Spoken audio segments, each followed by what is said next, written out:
Or, nous avons dit les peuples d'abord et nous ne sommes pas prêts à trahir ces peuples par des petites avances. Pour nous, ça sont des petites avances. Soit ce sont des appétits qui vont nous permettre de satisfaire nos ventres. La politique est dynamique. Peut-être le président, votre président a compris qu'il faut composer parce que nous sommes au temps de la cohésion nationale. La politique est dynamique. C'est eux qui doivent composer avec nous. Et ce n'est pas nous qui devons aller composer avec eux. Donc de ce côté-là, nous sommes catégoriques. Vous connaissez notre position. S'il y a à composer, c'est eux qui doivent composer avec nous.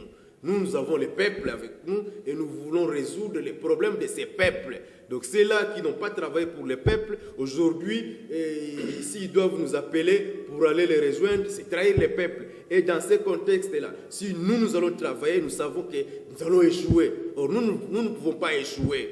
Nous, quand nous travaillons, c'est pour réussir. Alors, aller faire front commun avec les gens qui ont échoué, ça c'est ce que nous appelons le nivellement par les bas. Donc, nous voulons, nous aussi, aller participer à l'échec. Et qu'est-ce que nous allons donner comme compte, qu'est-ce que nous allons rendre comme compte à notre peuple dans ces conditions-là. Donc, s'il y a des gens qui spéculent dans ce sens, je vous affirme une fois de plus que nous ne sommes pas sur cette démarche-là. Vous avez peur d'échouer. Nous, les élections de 2011 que nous avons remportées, que nous continuons à lutter pour notre victoire. Tout ce qu'on peut venir nous proposer pour nous distraire ne va pas, en tout cas, vous n'allez pas nous avoir. Nous restons sur la ligne droite de notre combat. La revendication de notre victoire de 2011, la victoire de notre peuple en 2011, c'est ça aujourd'hui. Merci. Et comme vous êtes en train de... D'ailleurs, vous m'avez posé une question dans ce sens-là. Aujourd'hui, ce sont des va-et-vient. Et à la 10e rue, vous ne savez toujours pas pourquoi les gens partent là-bas. Donc, c'est pas maintenant que nous allons changer les positions au moment où les choses deviennent de plus en plus claires. Même ceux qui étaient sceptiques commencent à comprendre aujourd'hui qu'en tout cas, c'est l'IDPS qui avait gagné les élections. Maintenant, ça devient clair. Ce n'est pas ce moment ici que nous allons faire le recul pour commencer à dire qu'écoutez, nous pouvons faire des concessions. C'est à eux à venir faire des concessions auprès de nous. Voilà, merci, M. Nkodia. Continuons. Mesdames, Messieurs, je vous rappelle que je reçois un grand cadre de l'Union pour la démocratie sociale IDPS. Nous continuons avec vous. Au-delà de toutes ces considérations politiques, disons même des familles politiques, d'appartenance en famille politique, telle famille, majorité, opposition, etc. Au-delà de tout ça, M. Dominique Mbete, vous, l'IDPS Fédération de Matadi, s'il vous était peut-être demandé de faire une petite évaluation par rapport à la gestion du pays par le gouvernement Matata Mpognon, au regard de ses prédécesseurs qui ont quand même géré ce pays depuis 2016 jusqu'à ce jour. Qu'est-ce que vous diriez? Je crois que nous vivons tous au Congo. Moi, je ne vois pas quel est ce bilan positif que nous pouvons faire maintenant là. Parce que la population, dans sa grande majorité, continue à croupir dans la misère la plus noire. Donc les problèmes de la population ne sont pas encore pris en considération. Vous voyez les salaires des fonctionnaires, vous voyez les salaires des enseignants. Nous les parents, mais nous continuons à payer les enseignants aujourd'hui. Donc il n'y a rien sur le plan social, rien ne s'est fait. Il y a eu, quels sont les investissements sérieux que vous avez il n'y en a pas. Donc même du côté des investissements, il n'y en a pas. Or, une économie qui veut se développer, c'est par rapport aux investissements. Donc les revenus nationaux d'un pays croient par rapport à tous ces agrégats économiques. Quand on parle de la consommation d'abord, et quand on parle de la consommation veut dire que les ménages doivent avoir un revenu suffisant pour faire face aux achats. Or, les ménages n'ont pas assez de revenus pour faire face à leurs dépenses. C'est un problème qui ne va pas permettre à l'économie de décoller. Voilà. Deuxièmement, il y a les investissements.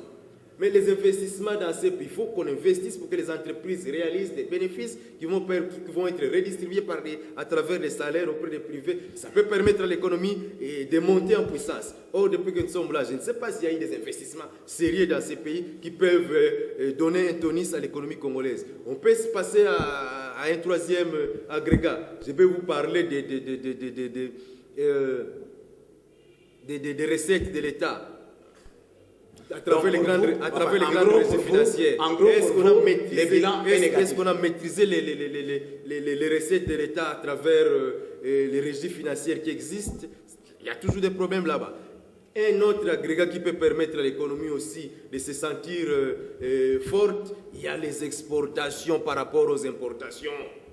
Une économie qui dépend des importations difficile à décoller, comme le cas du Congo aujourd'hui. Ce sont les importations qui nous font vivre. Dans ces pays, qu'est-ce que nous exportons comme bien? Il n'y a rien. Donc, on peut continuer à réfléchir comme ça. Vous allez vous rendre compte que l'économie de notre pays n'a pas bougé. Nous sommes en train de faire des surplaces, or qui n'avance pas, ça c'est l'IDPS, ça c'est Kodiambete. Mesdames, Messieurs, vous connaissez bien Kodiambete, il est de l'IDPS, il a donné son opinion. Et bon, nous, pour clôturer au moins ces chapitres au niveau national, Monsieur Dominique Ambete, vous avez suivi un professeur d'université qui est le ministre des universités, puisqu'il est ministre de l'enseignement supérieur et universitaire. Donc, disons, le ministre des universités et des instituts supérieurs, révoqué de ses fonctions pour manquement grave. Quelles leçons peut-on tirer de cette situation? Science sans conscience ou conscience sans science? Merci beaucoup. Ça ne surprend pas quand même l'IDPS. Depuis que nous avons commencé l'émission, je crois que nous sommes en train d'épiloguer sur les manquements graves qui font qu'aujourd'hui notre population ne se retrouve pas. Dans le cas de ces professeurs ministres, malgré son intelligence, qui va plonger dans un système que nous sommes à... Vous me disiez ici que comment vous ne voulez pas aller là-bas. Je vous ai dit, si nous, avec notre intelligence, avec notre sérieux, nous allons là-bas, nous risquons de subir les sorts de ces ministres-là. Malgré son intelligence, il ne s'est pas retenu, il est allé là-bas, voilà ce qui lui arrive, parce qu'il s'est retrouvé dans un système qui fonctionne de cette façon-là, et voilà, il est obligé d'être révoqué. Alors, c'est tout à fait normal, où dans ce système-là, les choses marchent comme ça. Donc, le professeur, c'est son problème, l'UDPS n'a aucun commentaire à faire sur ça. Donc, c'est le système qui fonctionne de cette façon-là. Donc, malheur à notre professeur d'université, avec son intelligence, il a comme ça jeté par terre ou dans la poubelle. Merci, Monsieur Dominique Ambete. Mesdames, Messieurs, nous abordons maintenant notre province, la chère province du Bas-Congo. Nous parlons avec un leader d'un parti politique de l'opposition. Nous parlons de la fédération de Matadi, parce qu'il est de la fédération de l'IDPS Matadi.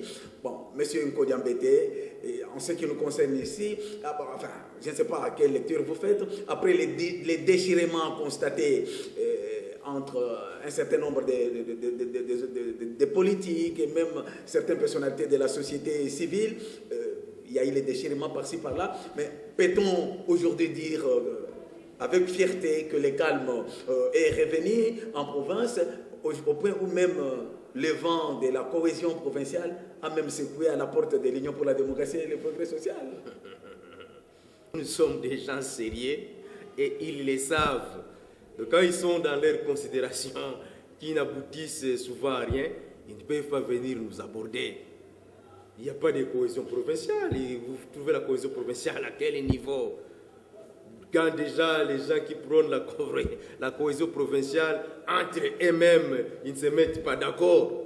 Déjà, il y a des problèmes entre eux au niveau du gouvernement provincial. Et ce sont ces gens-là qui vont nous donner les leçons de la cohésion au niveau de la province. Donc, de ce côté-là, je peux déjà vous garantir, il n'y a rien. C'est pourquoi l'IDPS... Non, mais dis-moi, la cohésion, ce n'est pas l'unanimité.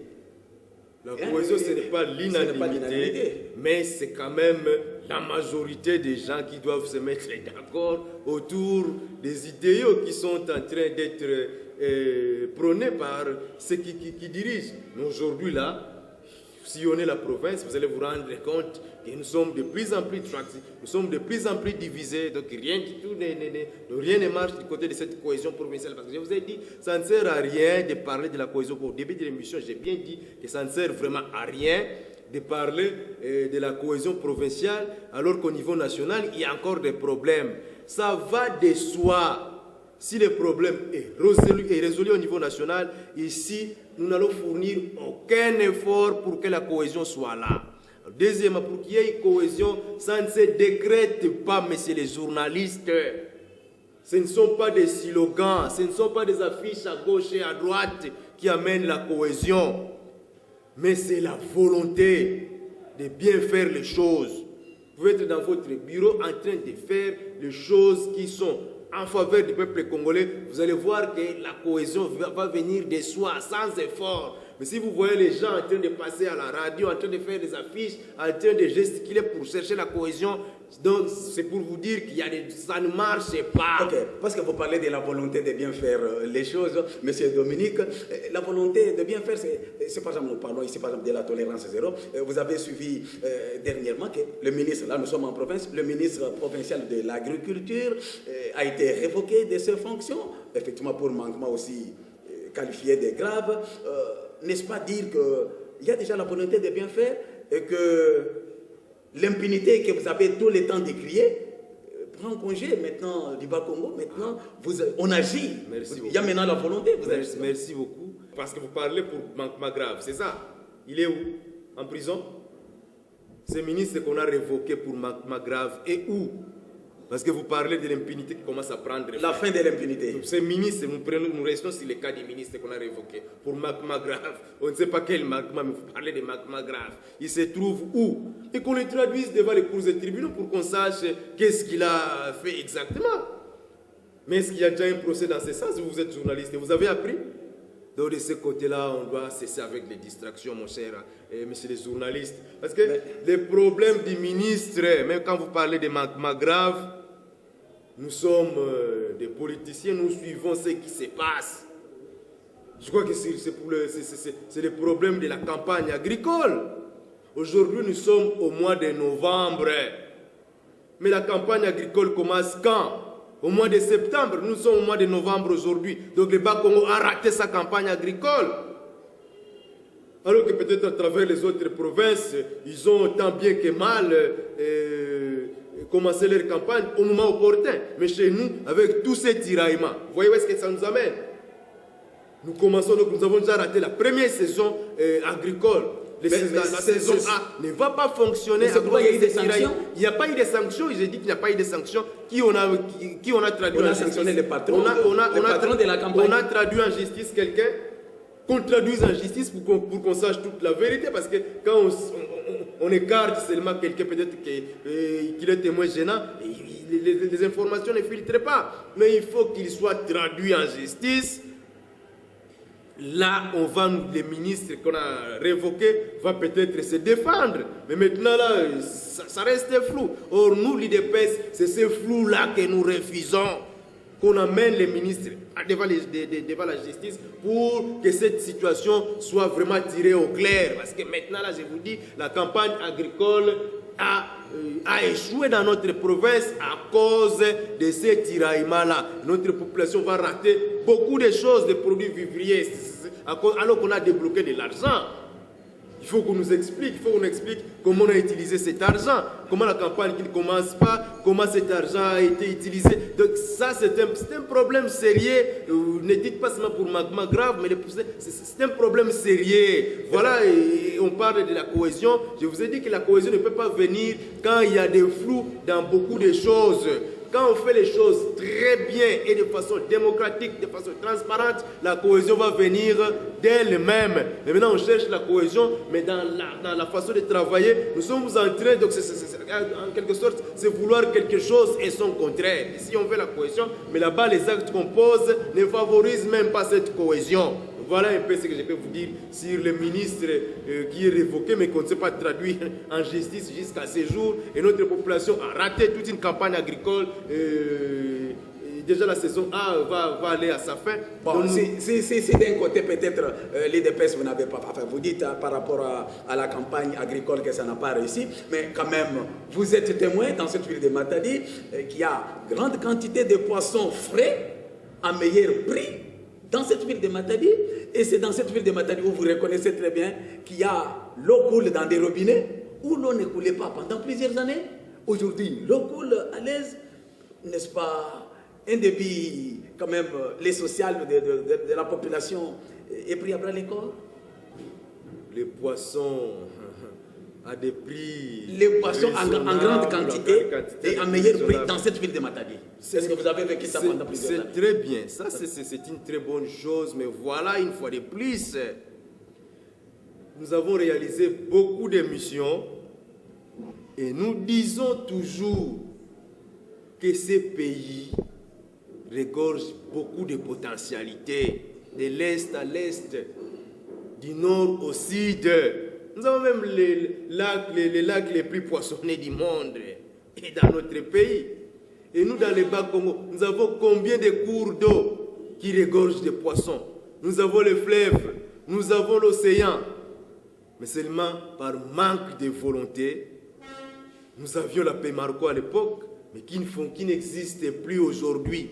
Donc ces initiatives-là d'un privé, cette initiative n'a rien à voir avec les politiciens, c'est l'initiative d'un privé. Donc ces initiatives-là, si nous étions dans un pays où les gouvernements aimaient les peuples, on pouvait avoir ces initiatives à foison. Mais maintenant, c'est lui qui... Les initiatives d'un privé, mais c'est sur les leaderships des gouvernants. On pouvait avoir ces initiatives-là à plusieurs niveaux. Mais c'est maintenant que ça vient timidement, parce que ces gens-là, ils viennent tester. Ils ne savent pas qu'est-ce qui va venir demain en termes de... On va bombarder des taxes pour décourager. On va faire beaucoup de choses pour décourager.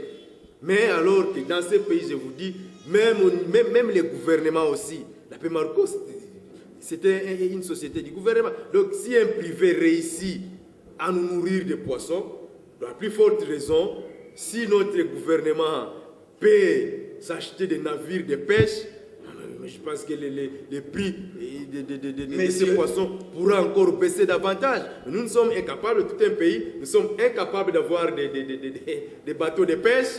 Nous sommes incapables, nous avons notre CMDC qui n'a pas de bateaux. Donc ce sont les privés qui viennent faire ça. Mais l'État congolais, est-ce qu'il manque l'argent dans ce pays pour qu'on ait des bateaux de pêche? Il faut que la population continue à prendre les Thomson, les poissons-là qu'on nous amène, qui sont congelés depuis plusieurs années avec formol. Aujourd'hui, les maladies, il y a beaucoup de maladies. Monsieur Dominique,